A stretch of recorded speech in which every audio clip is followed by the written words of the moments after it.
Hi guys, welcome to the very next episode of the Live Strong podcast. I have a very special guest here with me today, the specialist of them all, my beautiful fiance, Nathan. Howdy, fuckers. I don't know if you can swear. Oh, is it family friendly? I don't know, anyway, we're just pretending to say Well, we that. missed the memo. That's fine. Whoops. That's really a welcome into the podcast if I've ever had one. Wow, he's actually so Thank excited you, to be thank you. here. We're filming this on a weekend, which is so great. What more would you want to do on your Sunday than talking to me? Not because you don't do it every weekend. So good. But today, so obviously Nate's my fiance, and I feel like we could talk about lots of different things sitting here. But we're going to start with the basics because little does he know, he'll come back another day to do more talking. But today we're just going to sort of talk about Nate's journey in the health and fitness industry, where he started, where he's at, where he's going type of vibe, to help you guys get to know him a little bit more as well, both those who are and aren't clients at Live Strong, because Nath obviously is one of the coaches at Live Strong, but he also runs his own physio clinic within Live Strong as well. So he has lots to do with the gym, but I guess there's probably a few people who actually don't see you that much. So this is sort of our little insider into Nath today. Yay? Are you excited? Yeah. Good. So let's just start plain and simple. I guess you finished school, you went to uni. Why'd you do it? What was the go? What'd you study? Tell the peoples, and I'll listen. Well, I actually wasn't going to finish school once upon a time. I didn't really know what I wanted to do, and I sort of did some labouring back in year 10 and sort of 11, and I was pretty hell-bent on leaving and doing carpentry, but I decided to stick it out, and then I think at that time, it was sort of that sort of year or two I sort of got into boxing. So I was a competitive boxer for about 4 years. And that, I think that sort of just kick-started a bit more of my fitness journey. Like I played sports as a kid, but that was more of an individual thing. And then I think as I finished that last year of school, I sort of felt the expectation that I needed to go to uni, but there was nothing immediately standing out for me. So that's where exercise and sports physiology came into play. So I started studying that. And obviously finished studying exercise and sports physiology, but I think it just wasn't all that I wanted it to be. I think I came out the back end of it and I started working as a trainer. I went from one stupid sport to the other. So I went from competitive boxing to competitive bodybuilding, which Liv was with me the whole way for. And he actually was really good, but you've only did it for like 2 years. Yeah. Trained for a long time for it and then competed Yeah, for I 2 only years. actually competed for a couple of years and then second at IFBB Nationals, which I was stoked with, but just sort of mellowed out of it. Still kept training and kept weightlifting, but I was still studying at the time, so I think there was just too much expectations on everything, too much time in the gym, so I finished the degree off. Yeah, and you're pretty young as well. Like you finished uni when you're like 21. Well, yeah, I went straight from school to uni, Yeah. did exercise and sports physiology, and competed while I was studying. But then that last year uni was a bit more full on, so I finished that off. And then I just didn't. I wasn't planning on competing again, but I think I just sort of just fell out of the loop. I was still trained, still did everything, but I just didn't need to step on that stage again. I mean, you've been there, you know what it's like. So Yeah, and I haven't gone back either. So here we are. yeah, I think, but it was great and same. Obviously, you learn more the more you do it, but like I said, I think exercise and sports physiology, it just hadn't fully scratched that itch yet. And I came out and I was working as a trainer, like in the interim. I'd work as a strength and conditioning coach for years and years, probably about 9 years now. So it almost was one of my first jobs, powerlifting and all that. So it sort of all just came together. But I came out of that degree still just training people the same as I was. Like, just to be blunt, all that exercise and sports physiology isn't needed. Unless you're out there working with a team, working with GPS or in the lab, or you could be in a clinical setting working on blood glucose measures and yada, yada, yada. It's not relevant. Like, you're not going to apply those things to a fucking gym. You know what I mean? And So, I guess that's where like your passion sort of was. yeah. So as Like, much you as didn't I wanna love go the to the lab. performance sector, I also couldn't see myself going.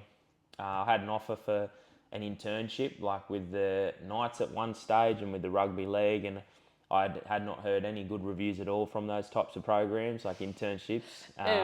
No. Just how much you give and how much you don't get back. And I was just enjoying working with this population, but the degree wasn't relevant at the time, to be blunt. Yeah. So that's where I sort of, the physiotherapy popped into play. And I think as well, being a trainer, you've run into this for years and years and years now as well. There's always that sort of high and mighty governing medical body, the doctors, the physios, the chiros, and they're sort of starting to dictate, like you have an injured client and they dictate what you can do, what you can't do, and it sort of deducts from what you can actually decide to do yourself. So I was sort of getting over being told what to do. Missing. Yeah. So I think I just thought I'd already studied this much, I'd already studied this long. So there was an opportunity to study my master's in clinical physiotherapy in Sydney. So I shipped off and I did that for 2 years and I finished that. And I think that just helps bridge the gap, to be fair. And Nate's a low-key nerd, so you actually like studying. I did enjoy the study. Yeah, uni's a good lifestyle. Reading things. Everyone who sits around and whinges about how hard uni is, I understand it's stressful, but it's a good lifestyle. So enjoy it while you can, where you work like fucking 2 days a week, whatever. I used to work on a bar, so I used to train people on the weekends, and then I used to work at a pub on a Friday night, Saturday night, like just made it work. I know when I was studying my master's in Sydney, it was actually quite mental. So I would commute down to Sydney for about 3 days a week. And on those certain days, like you'd know this, I would work a few hours in the morning in the gym. I would commute straight to Sydney. I'd do 4 or 5 hours of classes. And then I'd make it back home that afternoon to run a few classes in the afternoon as well. And looking back on it now, I don't know how I did it, but I was just enjoying it. And I think I was enjoying the physiotherapy, like sort of leveling myself up. Yeah, you liked the study. You enjoyed learning. Yeah, 100%. So I think that's what it came down to at the end of the day, just feeling that void and feeling that link between clinic and gym, because what we're finding as well in the clinical world anyway, that it's more and more coming back to just being fit, healthy and strong. So it's actually quite dumbed down how some elements of physio are these days. Well, there's a fly in here. It's flying around. It's really annoying me. It's quite surprising how dumbed down some elements of physio are these days. Because like I said, it just comes back to some good roots of strength and conditioning for the most part. But I think in summary, that's sort of why I went from there to there to there. And here we are. Here we are, physio. Like, what?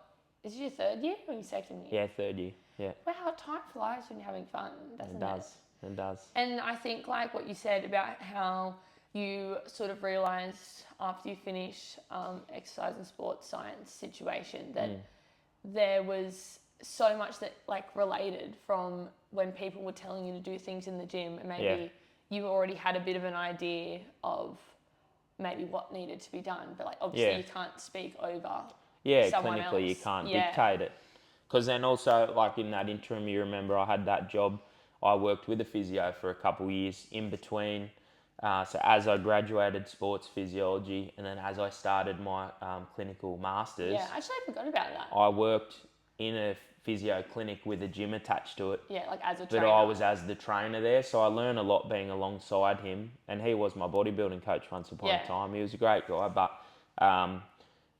I was starting to pick up on things in the strength rehab sector, I guess you could say, but you still weren't allowed to dictate things. So it was sort of pointless. You were still just that odd man out. And that's a bit annoying as well. And I think, just being able to understand it and figure it out yourself. I mean, there's a lot of bullshit in the fitness industry and the gym world and things like that. And a lot of the bullshit sometimes coming from the clients, unfortunately. So it's able Not to all of them. Not our guys. Our guys are great, obviously. But especially in the commercial world where we came from, when you're just a PT and you have the clients that are essentially telling you how to train. Yes. So it was a bit nicer just having a governing body over you and a bit more accreditation just to back yourself, I guess, is one of the biggest things. It's just another qualification at the end of the day. It's nothing too special, I think. No, you're so special, doll. No, but that all makes sense. And I think that's why it works so well with you being in the gym and us being so intertwined, because I think a lot of our clients probably don't understand how unique it is to have a physio as one of your trainers at your gym. we have sort of that extra little bit of edge with being able to have that sort of background to, yes, you actually can diagnose and, actually look at these things further and then obviously relay to us other coaches as well, which I've obviously learned a lot from Nath. All the rehab stuff I've learned has pretty much been from Nath. Like, why would I need to learn from anyone else sort of thing?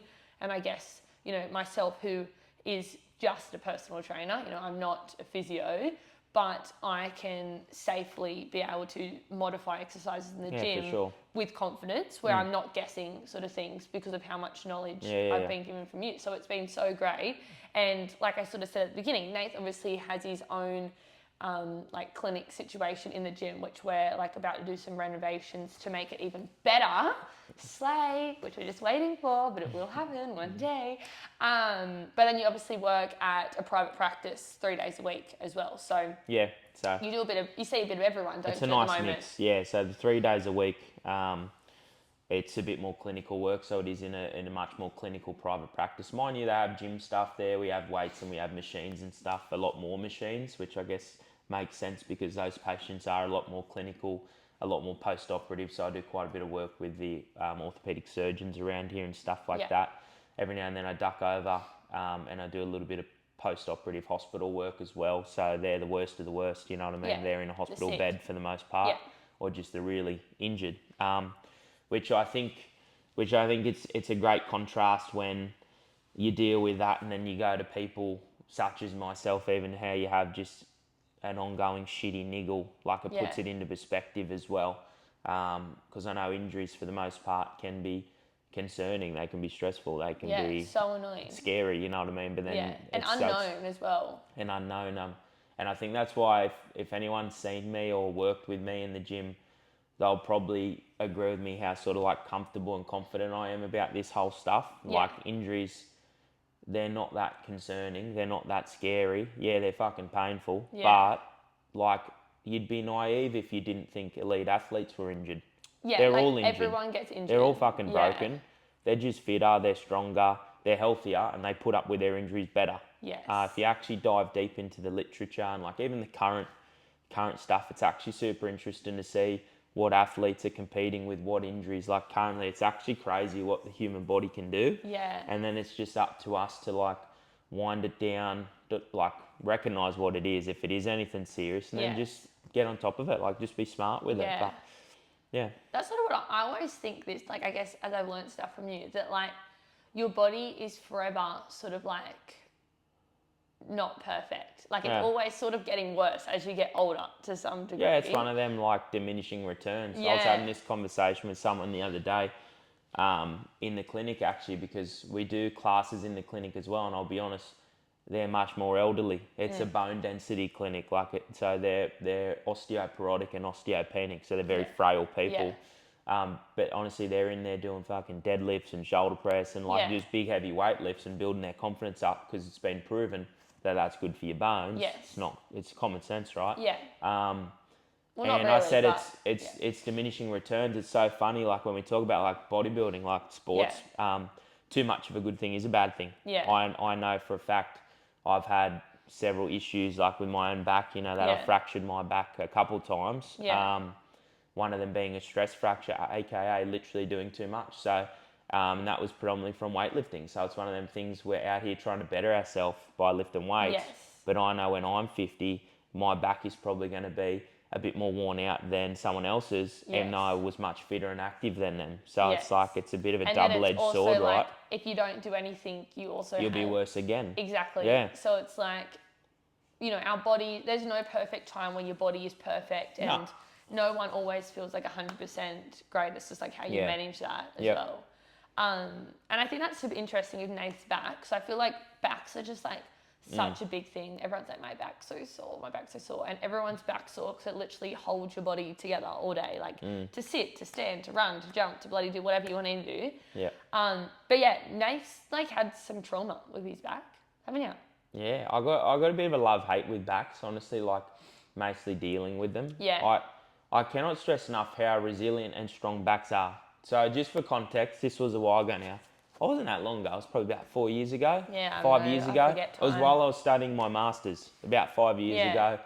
You're nearly done. I reckon I had it was a 4 years. I had a medical episode.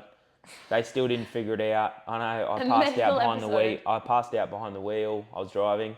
I proceeded to run my beautiful Hilux into a house and then sort of woke You up. launched off a ledge into a house. It was very It traumatic. was quite, yeah. While it I was drove. out cold. I drove pretty fucking well for being passed out. Yeah, he dodged the car. You can see on their camera. He dodged the car, dodged the telegraph pole, but great driver. unconscious. Yeah, Just did hit a house, but yeah. anyway, I woke up and that was quite an ordeal. Woke up wrapped over sort of the steering wheel, and obviously my back was hurting, and then I went to get out of the car at the time, which was sort of smoking, and I just had this stab in my back and my legs just weren't working. So obviously being halfway through my masters in physio, I'm sort of laying there on the ground and on this pavement in this random person's fucking backyard thinking, this isn't really good. Yeah, this is I pretty remember, bad. your mum, I was at the gym and your mum called me. She was like, don't worry, Nathan's been in an accident. And I was like, oh no. And then somehow I talked to you and you were on the ground and I was like, oh, are you okay? And you were like, no, hang on, wind it back a bit, please. What? So I'm laying on the fucking ground. Oh no, this is funny. Yeah. Anyway, so I got my phone out. The lady whose house I ran into, she ran out and she was going off in a nice way. She was lovely. I was literally around the corner from home. Mum and Dad ran from their backyard. Obviously, they were a bit spooked. But I got my phone out of my pocket. I'm laying there like a fucking vegetable. And I got my phone out of my pocket and I go, I'm going to have to let Liv know what happened. Called her once, didn't pick up. Went to call her twice. She hung up on me, so I could tell she hung up abruptly. Tried to call a third time. She texted me back, mate, I'm at work. What do you want? Oh, I'm so mean. And so I'm pretty sure I texted you back, didn't I? Didn't I text you back, said, I've had a car crash? And I was like, oh, shitballs. So I'm like... And then I'm assuming Mum got onto you. She must have called me and she was like, she actually didn't tell me how bad it was. Jen actually was low-key, oh, he's just had a crash. He's okay. The ambo's just coming. And I was like... And then I was like, I'll finish the class. I literally stayed and finished. It was the boys' class. And I finished the boys' class. And then at the end... Max was there, my brother-in-law. Up the boys' class. And I said to Max, I was like, he was like, Liv, you right? What was with the phone call? And I was like, oh, Nate's had a crash. I could go to the hospital now. And he's like, oh, are you okay? I just ran the class normal. I'm an idiot.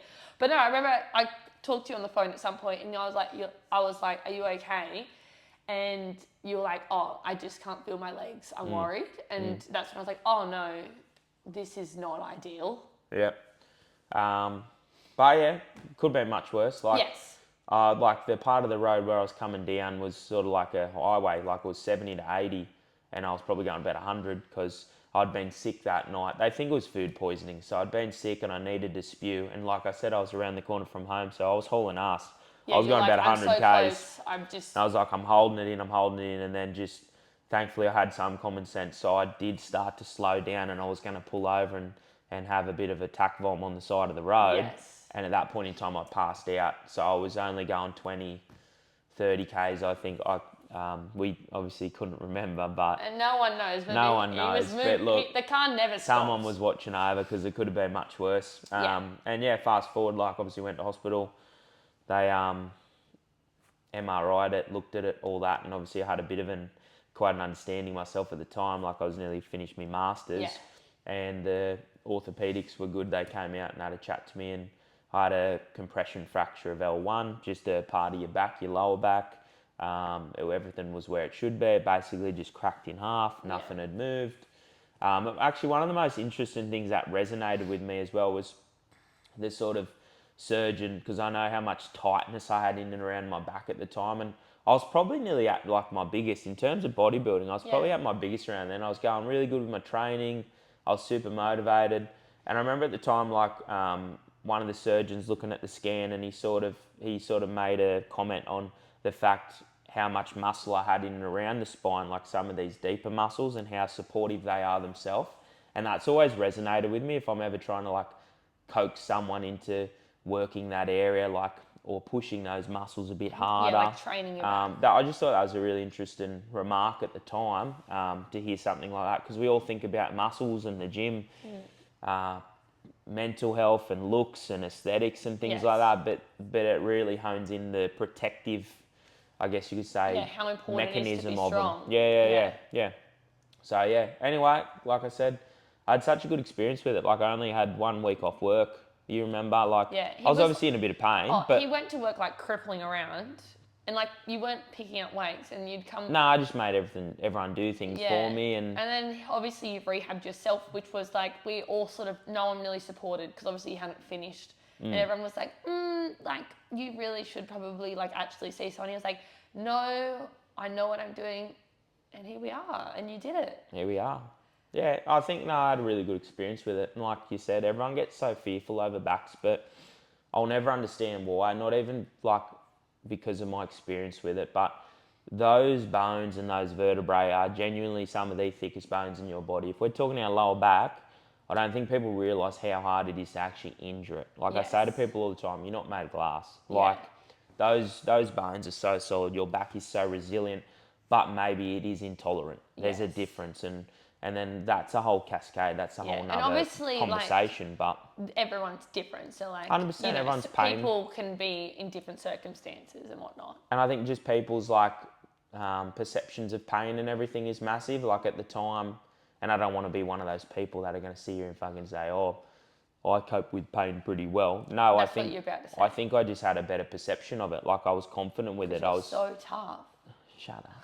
No, because I just understood the situation, and because I understood what the pain was there from, and I knew what not to do. I knew what to stop doing or what to do more of, and I think that made time fly. Like I said, I went back to work after a week and just modified work, but like having that positive outlook as well, and then going back to that positive network of people around you.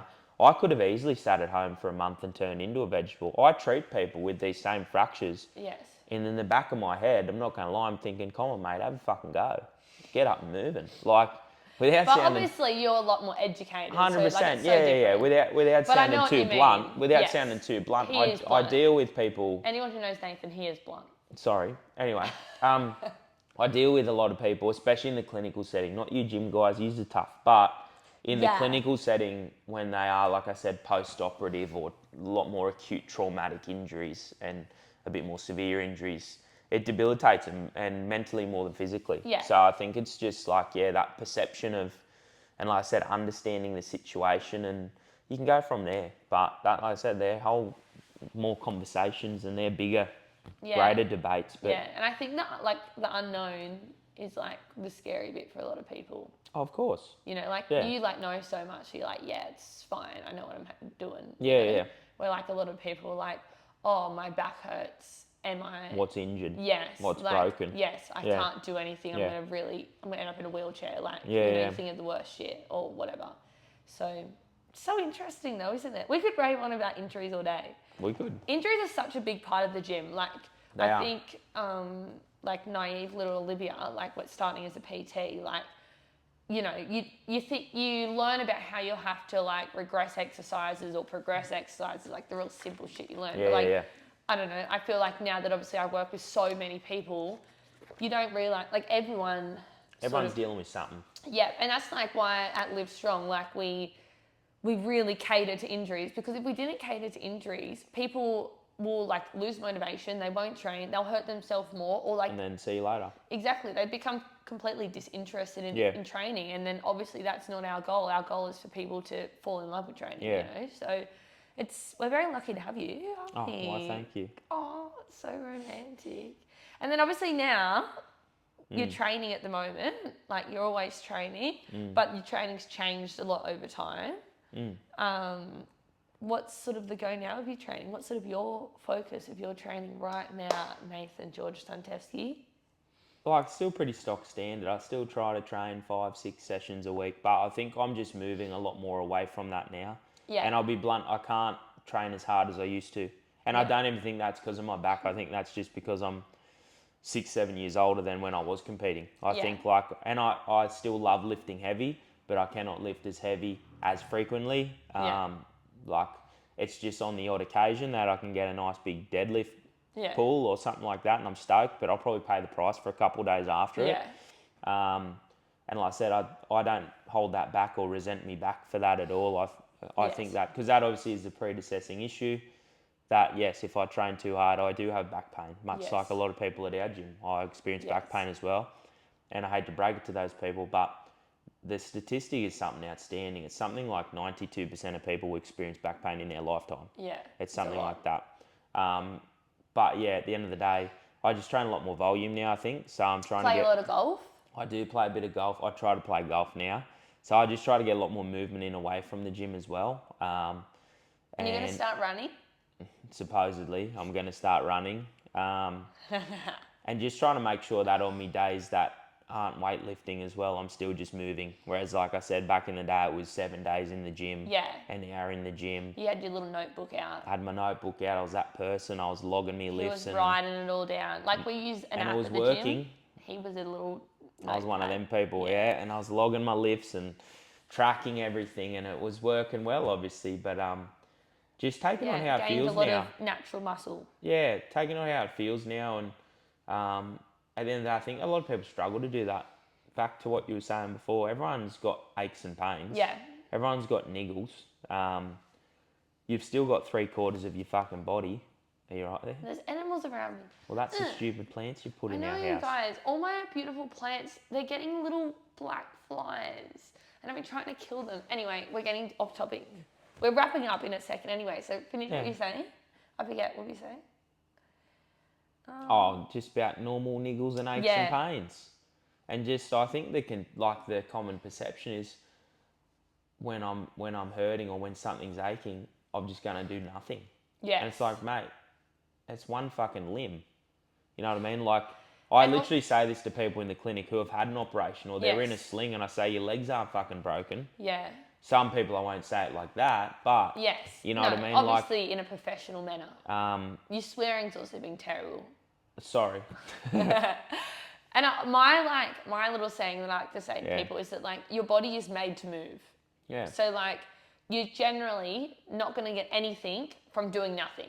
Like it's only going to be negative impact. Yeah. So if you can do whether you can go for a walk, you go for a walk. Whether you can come to the gym and sit on a chair and do shoulder exercises, Yeah. you do it. Yeah, 100%. You know, you sit on the leg extension, do 20 sets of leg extension. Like Yep. your body's, and mentally as well, you're only going to feel better for it. Yeah, I agree. Yeah, 100%. Anyway, that was so romantic.